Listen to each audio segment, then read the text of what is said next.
Genetic मध्ये काय असू शकतं? कुठलं तरी मुलं असं खूप रडकं असतं, कुठलं तरी मूल खूप हसरं असतं, कुठलं तरी मूल असं थोडं थोडं मोठं होताना लक्षात येतं की ह्याचा राग प्रचंड आहे. आणि मग आपण त्याला म्हणतो की हा काकासारखा आहे बरं का रागीट, किंवा हा मामासारखा आहे, किंवा आजोबांसारखा आहे रागीट. म्हणून आपली पर्सनॅलिटी बनते ना, ती 3 गोष्टींनी बनते. एक म्हणजे जेनेटिक, दिसणं वगैरे जनरली जे काय असतं ते. दुसरं नर्चर, की त्याचं पेरेंटिंग कसं झालं. पण मग गुन्हेगार मुळातच घडतो कसा? म्हणजे त्याला त्या गुन्हेगारीपर्यंत नेण्यासाठी कोणती कारणं असतात? हा इतका रागीट आहे, राग आला की सगळं फेकतो, दुकानात गेलं की इतका हट्ट करतो. आता ही प्रवृत्ती सुरू झाली आहे, पण ते रिस्क फॅक्टर आहे. डझंट मीन की तो पुढे जाऊन होणार आहे. तो म्हणला मला तर स्टार्टिंगला असं नव्हतं वाटत वगैरे, पण मग सगळे म्हणाले तू एकदा टेस्ट कर, गेस का. 9वीत मला शहारा अंगावर. बापरे. आपण पण शाळा कॉलेजला जायचो, आपले पण मित्रमैत्रिणी असायचे, पण आपण मित्रमैत्रिणींचं लिमिटेड ऐकायचं. आणखीन आपल्यावर जास्त म्हणून तेव्हा म्हणायचे नाही की संस्कार आहेत आमचे, घरचे संस्कार आहेत. पण आता घरचे संस्कार हा प्रकार फार कमी राहिला आहे.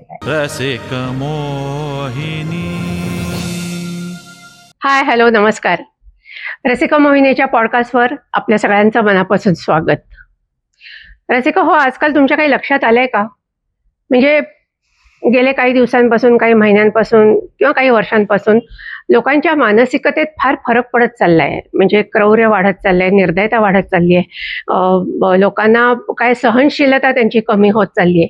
म्हणजे आणि त्याला एज बार असं काही नाहीये. अगदी लहान मुलापासून ते एजेड वृद्धापर्यंत सुद्धा सगळ्यांच्या मानसिकतेमध्ये काहीतरी एक विचित्र फरक पडत चाललाय असं वाटतंय आपल्याला. म्हणजे अगदी ते 2, 2.5, 3 वर्षाचं मूल असू देत, ते आपल्या सहकार्यांना, मुलांना आपल्याच वयाच्या इतकं मारतं किती मुलं रक्तबंबाळ होतात. त्याच्यानंतर आता जेनझिसचं आपण हे बघितलं, जे काही आंदोलन झालं आणि किती त्याच्यामध्ये क्रूरता होती किंवा अश्लीलता होती, की ते आपण त्याचं वर्णन नाही करू शकत. त्यानंतर 20-22 वर्षाच्या मुली आपल्या झालेल्या पती किंवा होणाऱ्या पतीला सरळ गडावरून ढकलून देतात. काय म्हणायचं याला? तेच एखादा 65, 70, 75 वर्षाचा माणूस 5-6 वर्षाच्या बालिकेवर अमानुष अत्याचार करतो.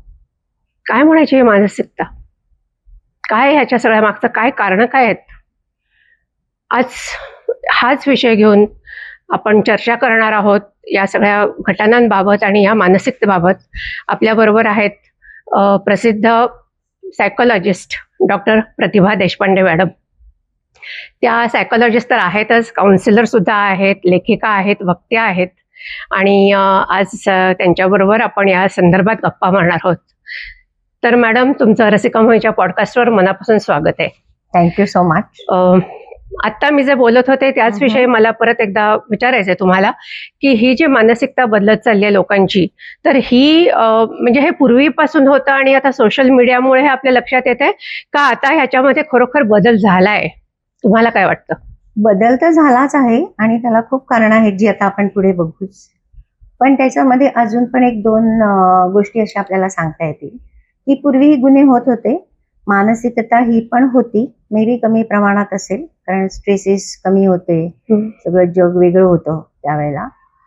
आणि दुसरी गोष्ट म्हणजे गुन्हे तर घडत होते, घराघरातनं सुद्धा गुन्हे घडत होते. आपल्याला पण माहिती आहे की अगदी उदाहरण द्यायचं झालं तर की विडो असेल एखाद्या घरामध्ये, लाल अलवणातल्या बायकांचं तर पूर्वीच म्हणजे बायकांवर अन्याय हे पूर्वीपासून आहेत. आता ते नोंदवले नाही गेले म्हणून आपण त्याला गुन्हा नाही म्हणत, ते घरातले गुन्हेच असं आपण म्हणू शकतो त्याच्यासाठी. दुसरी गोष्ट म्हणजे बायकांना बाहेर एक्सपोजर तेव्हा नव्हतंच, तेव्हा त्यांच्यावर झालेल्या अन्यायाला कोण त्याला साथीदार आहे, कारण करणारे घरातलीच माणसं आहेत, तेव्हा ते गुन्हे पण नोंदले जात नव्हते. आता असे. आणि दुसरा अजून एक खूप मोठा फॅक्टर असा आहे की मीडिया नव्हता.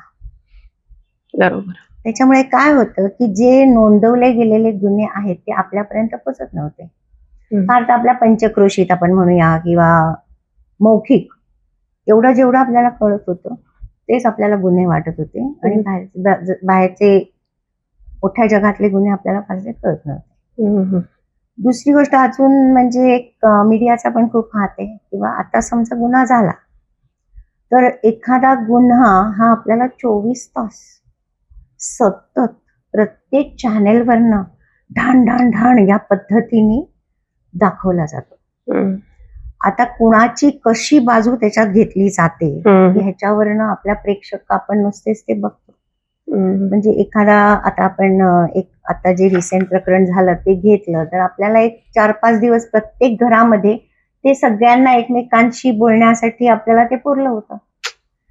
दुसरं प्रकरण आलं की ह्याचा मागमूसही राहत नाही. त्याच्यामुळे आपल्याला गुन्हा, एक झालेला गुन्हा आपल्याला तो 50 वेळा झालाय असं वाटतं. म्हणजे त्याचं स्वरूप आहे ना ते खूप मोठ्या प्रमाणात म्हणजे बबल सारखं पण केलं जातं. ऑफकोर्स ते गुन्हा मोठाच असतो पण त्याच्यामुळे मग आपल्याला आता वाटतं असं की खूप वाढलेत आहेत हे तर नक्कीच आहे. कारण मानसिक स्वास्थ्य हे लोकांचं आता हरवत चाललंय. हे आपण पुढे त्याची कारणं वगैरे बघूच या. बरोबर. पण त्याच्यामुळे येस गुन्हे वाढले आणि ते आपल्यापर्यंत आता सगळे गुन्हे पोचले जातात. आणि आता असं पण झालंय की जे गुन्हा ज्याच्यावर होतो जनरली या बायका वगैरे असं झालं, मुली सुद्धा आता बिंदास पुढे येऊन सांगतात, तो नोंदवला जातो त्याच्यामुळे. सो त्याच्यामुळे येस याचं उत्तर आपण असं देऊया की कदाचित वाढलेच आहेत. डेफिनेटली लोकसंख्या पण वाढतेय. सो तफावत खूप झाली आहे, इकॉनॉमिकल तफावत खूप झाली आहे. त्याच्यामुळे मिळणाऱ्या ज्या सुविधा आहेत, फ्रस्ट्रेशन आहेत, खूप नोकऱ्या मिळत नाहीयेत, शिक्षणाच्या मध्ये भ्रष्टाचार आहे सगळीकडे. त्याच्यामुळे त्याच्यामधलं एक या सगळ्या कारणांनी वाढलेले आहे. प्रत्येक म्हणजे गुन्हागार हा मानसिक आजारी व्यक्ती असतो आणि प्रत्येक मानसिक आजारी व्यक्ती गुन्हेगार असते असं काही समीकरण आहे का? नाही, अजिबात नाहीये तसं. असं नाहीये. आता मानसिक आजार आणि मानसिक स्वास्थ्य हे दोन वेगळी गोष्टी आहेत. बरं. मानसिक आजार म्हणजे ज्याला आपण स्किझोफ्रेनिया म्हणतो किंवा बॉर्डरलाईन पर्सनॅलिटी म्हणतो. ओके. त्याला तो गुन्हेगार असण्याची शक्यता कदाचित थोडीशी किंचित कमी होऊ शकते. फक्त त्याला तो जर फ्रस्ट्रेशन लेवल, फ्रस्ट्रेशन पेक्षा ॲग्रेशन लेवलला जर तो असेल तर तो गुन्हा घडू शकतो त्याच्यातनं. पण मानसिक स्वास्थ्य हे ज्याचं गेलेलं आहे तो सुद्धा गुन्हेगार असेल त्या लेवलपर्यंत तो पोहोचेल असं नाहीये. So it depends. असू सुद्धा शकतो, नसू सुद्धा शकतो. म्हणजे प्रत्येक गोष्ट ही मानसिक स्वास्थ्य बिघडलं म्हणजे त्याला गुन्हेगाराकडे तो जास्त चाललाय असं नाही आपण म्हणू शकत. पण त्याच्यामध्ये आपण एक शब्द खूप छान वापरू शकतो, रिस्क फॅक्टर. रिस्क फॅक्टर त्यांच्यात जास्त असू शकतो. अच्छा. बाकीच्या पेक्षा. आता आपण असं पण बघितलंय की कोणीतरी असे थंड डोक्याने ठरवून ते गुन्हे करतात आणि त्याच्याबद्दल त्यांना रिग्रेट पण नसतो. कारण त्याच्यामध्ये तेव्हा सूडबुद्धी असते, कुणाला तरी पनिश करायचं असतं त्यांना. पण मग गुन्हेगार मुळातच घडतो कसा? म्हणजे त्याला त्या गुन्हेगारीपर्यंत नेण्यासाठी कोणती कारणं असतात? म्हणजे नॉर्मली असं म्हणतात की काही मानसिक, आता जसं आपण बोललो ते असतं, किंवा काही कौटुंबिक असतात, काही जैविक असतात, सामाजिक घटक त्याच्यामध्ये इन्व्हॉल्व असतात. तर हे सगळे घटक कारणीभूत असतात. कारण जन्मतः तर कोणी गुन्हेगार नसेल. नाही, बाय बर्थ कोणीच नसेल. Nobody is born. जैविक त्याच्यामध्ये येत नाही काही. नाही, जीन्स नाही, जैविक मधचा येऊ शकतं थोडासा भाग त्याच्यात. बरं. आणि आता त्याच्यात आपण ना असं खूप हे विधान नाही करू शकत कारण अजून त्याच्यातलं संशोधन चाललंय. बरं. पण हे नक्की आहे की कुठलाही क्रिमिनल जीन असा कधी नसतो. असा अजून तरी आढळलेला नाहीये की हा क्रिमिनल जीन आहे आणि ज्याच्यामध्ये आहे, किंवा समजा वडील असतील किंवा त्यांच्या घराण्यात कोणी असेल म्हणजे या घराण्यातला क्रिमिनल जीन आहे असं होऊ नये अजून तरी कळलेलं नाहीये. ओके. त्यामुळे क्रिमिनल जीन नसतो. जेनेटिक मध्ये काय असू शकतं की इमोशनल वर्ल्ड प्रत्येकाचं असं आपण जे म्हणूया, भावनिक जग, ते जन्मता आपल्याला ऍट रॅन्डम मिळालेलं असतं. सो बघ, कुठलं तरी मुलं असं खूप रडकं असतं, कुठलं तरी मुल खूप हसरं असतं, कुठलं तरी मुलं असं थोडं मोठं होताना लक्षात येतं की ह्याचा राग प्रचंड आहे आणि मग आपण त्याला म्हणतो की हा काकासारखा आहे बरं का रागीट, किंवा हा मामासारखा आहे किंवा आजोबांसारखा आहे रागीट. म्हणजे आपण त्याला लेबल देऊन टाकतो. ओके, आता हे एक उदाहरण घेऊन मी तुला सांगते की मोठं पुढे कसं वाढत जातं. ज्या घरामध्ये मूल असं रागीट होतं त्याला आपण जेनेटिकली लेबल लावून टाकतो की हा कोणासारखं तरी आहे आपल्या घराण्यामध्ये. किंवा फार तर असं पण म्हणतात की हा आमच्याकडे कोणीच एवढं रागीट नाही, हा कुठून झाला असा कोणाला माहिती. असं पण आपण एक जनरल म्हणून टाकतो त्याच्यामध्ये. हम्म. आता जनरली प्रत्येक घरामध्ये म्हणजे कुठल्या घरामध्ये जर रागीट माणूस असेल ना, तर जनरली हे बघितलं जातं की त्याला राग कसा येणार नाही. हम्म. त्यामुळे त्याच्याशी असं वागलं जातं की त्याचा राग पोसला जातो. पोचला जातो पोसला जातो म्हणजे म्हणजे सगळं ऐकतायत म्हणून. हा, कारण नको बाबा त्याला रागवू नका, हा हा हा. कारण तो जर मनाविरुद्ध चिडला ना तर मग आमचं काय खरं नाही हम्म. असं. त्याच्यामुळे तो राग पोसला जातो. ओ. जसा तो मुलगा मोठा होईल तसं त्याला वाटतं त्याचा डिफेन्स तयार होतो. डिफेन्स म्हणजे काय की कुठल्याही घटनेला आपण ज्या प्रकाराने रिॲक्ट होतो त्याला डिफेन्स म्हणतो. सो त्याचा डिफेन्स असा तयार होतो की मला आता जे हवंय ना ते मी असं राग दाखवतो आणि मिळवतो. करून घेतो, मिळवतो. येतात ना 4-4, 5-5 वर्षाच्या मुलांना घेऊन पेरेंट्स येतात की हा इतका रागीट आहे, राग आला की सगळं फेकतो, दुकानात गेलं की इतका हट्ट करतो की आम्हाला घेतल्याशिवाय होत नाही, कारण अरे दंगा बापरे. करतो. आता ही प्रवृत्ती सुरू झाली आहे, पण ते हम्म. रिस्क फॅक्टर आहे. डझंट मीन की तो पुढे जाऊन होणार आहे. अच्छा. ओके, पण तिथे रिस्क फॅक्टर आला त्याच्या ह्याच्यामध्ये. हम्म. किती घरामध्ये आता बालपणातलंच आपण जेव्हा बोलतोय तेव्हा हा एक मोठा आहे की कुठलाही राग, द्वेष किंवा कुठले तरी प्राणी असतात त्यांना क्रूरतेने हो. वागवतात, ती पण एक प्रवृत्ती असते. प्रवृत्ती. हो ना. So that is also one of the risk factor असतो. बरं. दुसरी गोष्ट म्हणजे फिजिकल अब्युज पण आपण ऐकलंय. ते तर खूपदा कॉमन आहे, झालंय. खूप हो ना. कॉमन झालंय. हम्म. आणि ते झाल्यानंतर त्याचं न ऐकून घेतलं जाणं, हम्म. हे एक फॅक्टर त्याच्यामध्ये रिस्क फॅक्टर असू शकतो. दुसरी गोष्ट म्हणजे नुसतंच आपण फिजिकल अब्युज म्हणतो, पण भावनिक इमोशनल अब्युज सुद्धा असतात. तो खूपच असतो. एखादा पार्टनर जर खूप डॉमिनेटिंग असेल आणि त्या मुलांना कळलं की हे डॉमिनेटिंग नेचर इज गुड, हा हा. आपलं सगळं होतं आणि दुसरं आपलं सगळं ऐकतो, सो नकळत बाय ऑब्झर्वेशन, म्हणजे जेनेटिक नसूनही बाय ऑब्झर्वेशन तो पिकअप करतो. पण तो हम्म. पिकअप करतोच असं नाही. 2 मुलं असतील तर एक करेल, एक नाही, किंवा दोन्ही पण नाही करणार, हम्म. किंवा दोन्ही पण करतील. म्हणून आपली पर्सनॅलिटी बनते ना ती 3 गोष्टींनी बनते. एक म्हणजे जेनेटिक, दिसणं वगैरे जनरली जे काय असतं ते. दुसरं नर्चर, अच्छा. की त्याचं पेरेंटिंग कसं झालंय. एक असे 4 प्रकार असतात पेरेंटिंगचे. त्यातला एक जो प्रकार आहे पेरेंटिंगचा तो हिटलरशाही. बरं. आम्ही म्हणतोय हम करे सो कायदा. त्याच्यामुळे तुम्हाला हे ऐकायलाच लागेल. मुलांचं ऐकूनच घेतलं जात नाही. अच्छा. मूल वेगळं असेल आपल्यापेक्षा हे ऐकून घेतलं जात नाही. आता माझ्याकडे एक केस आहे हा, अमेरिकेची. तुम्हाला केसेस खूप असतील. 13 वर्षाची मुलीची आहे केस, बर. की वडील खूप डॉमिनेटिंग आहेत. म्हणजे तिला आणलं गेलं अशाच यांनी की ऐकत नाही, खूप उद्धटे, आता काही घरातलं आवडलं नाही की फेकून देते, असं तसं चिकार. म्हणजे मग पेरेंट्सशी बोलल्यावर लक्षात आलं, बायकोशी बोलल्यावर म्हणजे आईशी बोलल्यावर लक्षात आलं की तो हम करे सो फायदा. हो. सो म्हणजे आता प्रत्येक एका घरामध्ये समजा असं असेल तर त्यांचं मूल होईल का तसं, तर नाही. कोणीतरी खूप सबमिसिव्ह सुद्धा होईल, कॉन्फिडन्स लूज करेल, कोणीतरी उलटा परिणाम. उलटा परिणाम. So it depends on that. So हम्म. पेरेंटिंग असतं. दुसरी गोष्ट म्हणजे पिअर ग्रुप हल्ली खूप मोठा फॅक्टर आहे त्याच्यामध्ये, जो पूर्वी नव्हता. म्हणजे कमी प्रमाणात होता. आपण पण शाळा कॉलेजला जायचो, आपले पण मित्रमैत्रिणी असायचे, पण आपण मित्रमैत्रिणींचं लिमिटेड ऐकायचो. खरंय. आणखीन आपल्यावर जास्त म्हणून तेव्हा म्हणायचे नाही की संस्कार आहेत आमचे, घरचे संस्कार. घरचे संस्कार आहेत. पण आता घरचे संस्कार हा प्रकार फार कमी राहिला आहे त्याच्यामध्ये. त्याचं काय कारण असेल मग? बघ ना, 13 वर्षाला मला आठवतंय की मला 13 वर्षाला एवढा की हे लाईफ माझं आहे, मी मला हवं तसं करीन, असं नव्हताच फॅक्टर.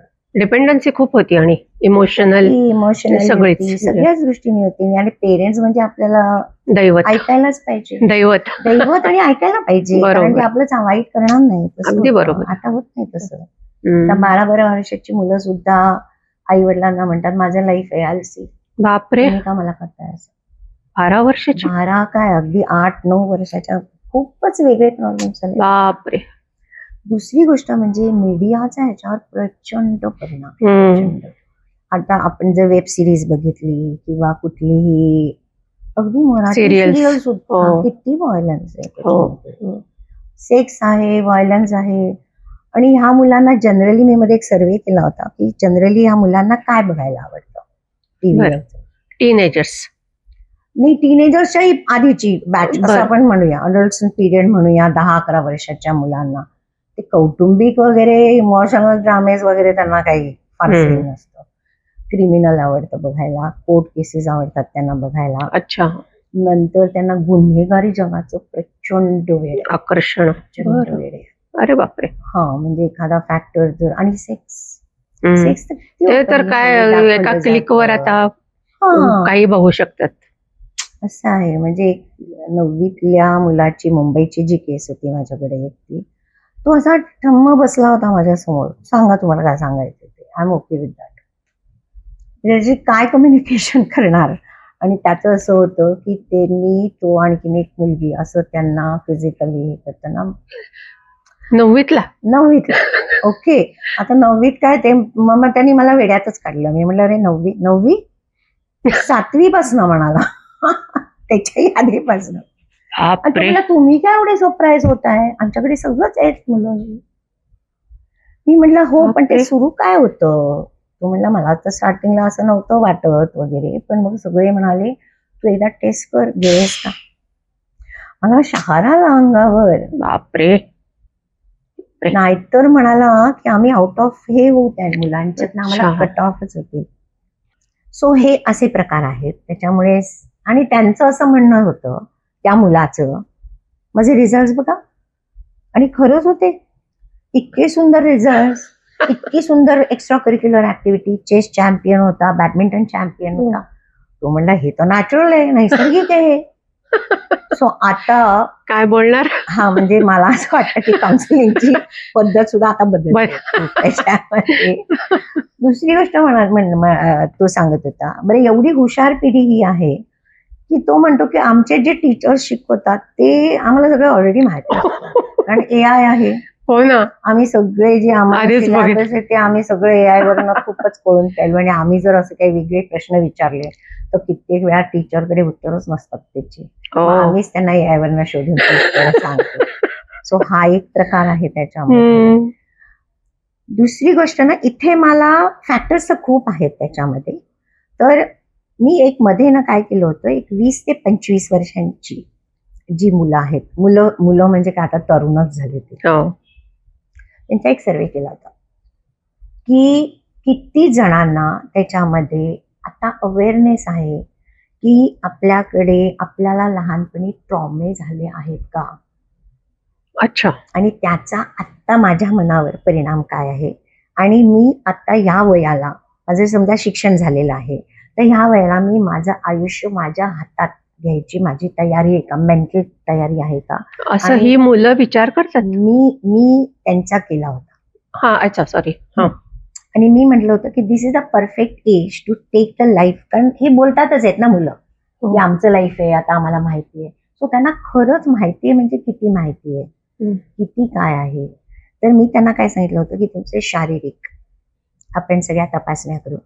आणि ऍक्च्युअली मी सगळ्यांना सांगेन की शारीरिक तपासणी 25 वगैरे सगळ्या कराव्या. कारण that becomes a parameter for the whole of the life. बर. म्हणजे समजा माझी जी काही ब्लड शुगर असेल, जी काही माझं कोलेस्ट्रॉल असेल, हाय असेल तर ते तेव्हाच कळेल. पण नाहीतर that becomes the base of your.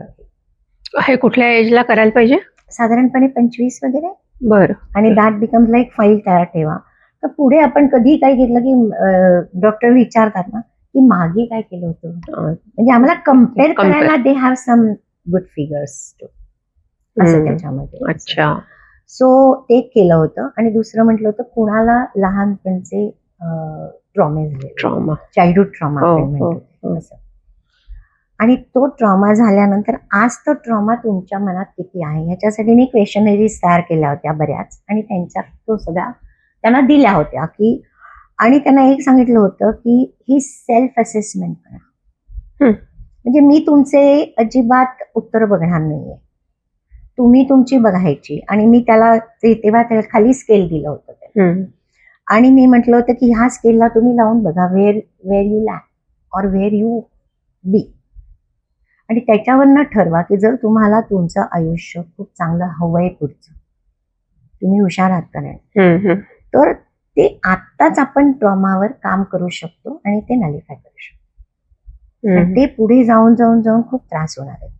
त्याच्यामध्ये फिजिकल अब्युजचं पण निघालं, त्याच्यामध्ये मेंटल अब्युजचं पण निघालं, त्याच्यामध्ये राग, मग अँगर मॅनेजमेंट, मग इमोशन्स काढले असे 12 प्रकार मी इमोशन्सचे, आणि त्यांना सांगितलं यू स्केल युअरसेल्फ.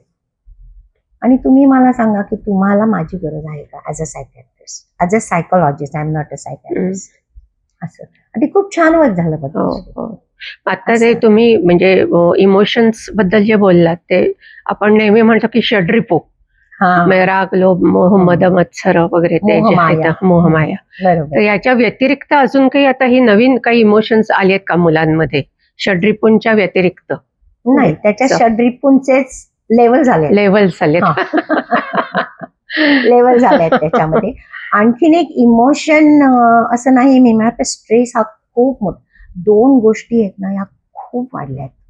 एक तर स्ट्रेस, ताणतणाव असं आपण तो म्हणू शकतो, सगळ्यांनाच आता भेडसावतोय. आणि rejection, fear of rejection.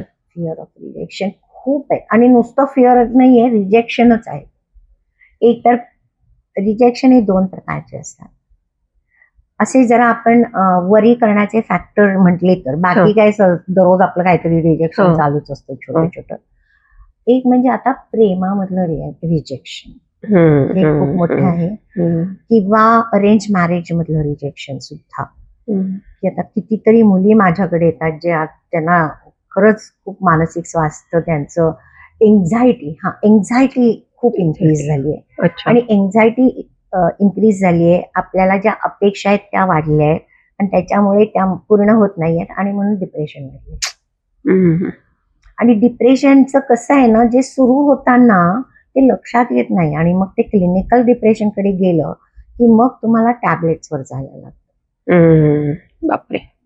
So ते जर तुम्ही खरंच सांगते की 25 वर्ष किंवा 35 वर्ष किंवा आज आपल्यानंतर जे ऐकतील त्यांनी शांतपणे बसून विचार करावा की माझं मानसिक स्वास्थ्य कसं आहे.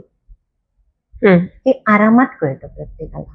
मी अस्वस्थ आहे का, मी समाधानी नाहीये का, मी आनंदी नाहीये का, मला दुःख किती प्रमाणात जाणवतं.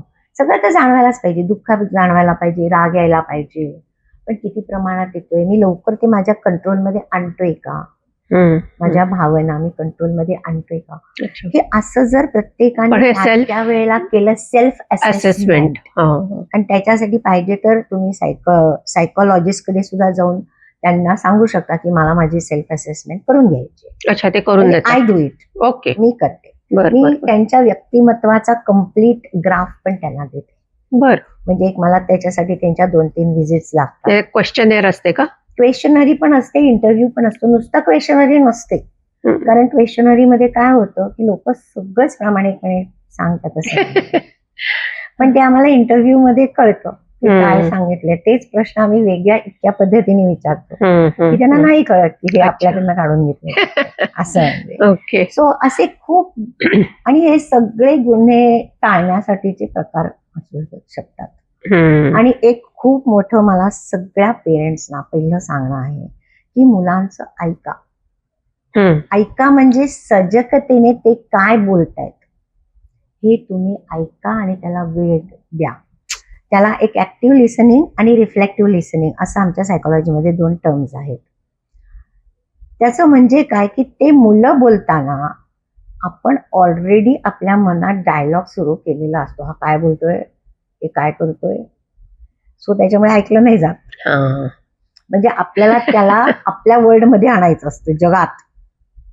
आणि मुलांना अपेक्षा आहे की तुमच्या त्यांचं जग तुम्ही समजून घ्या. त्यांचे पण खूप प्रॉब्लेम्स आहेत असं. बरोबर आहे. सो हे जर काही आपण पॅरामीटर्स केले त्याच्यामध्ये तर बऱ्यापैकी टाळू शकतो. दुसरी मोबाईल तर आहेच सध्या, आणि स्क्रीन, मोबाईलपेक्षा आपण स्क्रीन टाइम कसा कमी करायचा ह्याच्यासाठीच मी केसेस घ्यायला गेले तर असं लाईनच लागेल म्हणजे आणि त्याच्यामध्ये सो तो कसा कमी करायचा टाइम, खरंय. मुलांना खेळायला कसं दुसरीकडे, फिजिकल ऍक्टिव्हिटी पाहिजे. फिजिकल ऍक्टिव्हिटीला जागाच नाही आपल्या जागाच पुण्यामध्ये. नाहीये. खरंय. हो ना. आणि ज्या आहेत त्या पेड आहेत, ते किती जणांना परवडणार असं पण आहेत ना. अगदी त्याच्या बरोबर. फीया पण खूप आहेत, तर ते हम्म. कसं परवडणार. तसे बरेच फॅक्टर्स आहेत त्याच्यामध्ये. खूप छान वाटलं तुमच्याशी गप्पा मारून. तुम्ही खूप सुंदर इन्साइट्स दिले आणि माझी खात्री आहे आपल्या प्रेक्षकांना हा पॉडकास्ट नक्की आवडलेला असेल. Yes. रसिका हो, तुम्हाला हा पॉडकास्ट कसा वाटला आम्हाला ऐकायला नक्की आवडेल. मॅडमचं त्यांची आता पुस्तकं पण येत आहेत, तर त्याची पण माहिती आपण देऊ डिस्क्रिप्शन मध्ये किंवा आपण आता इथेच थांबतोय. भेटूया पुढच्या पॉडकास्टमध्ये आणि रसिका मोहिनी हा चॅनलही नक्की सबस्क्राईब करा. तर भेटू पुढच्या पॉडकास्टमध्ये. तोपर्यंत मस्त राहा, मजेत राहा, आनंदात राहा. धन्यवाद.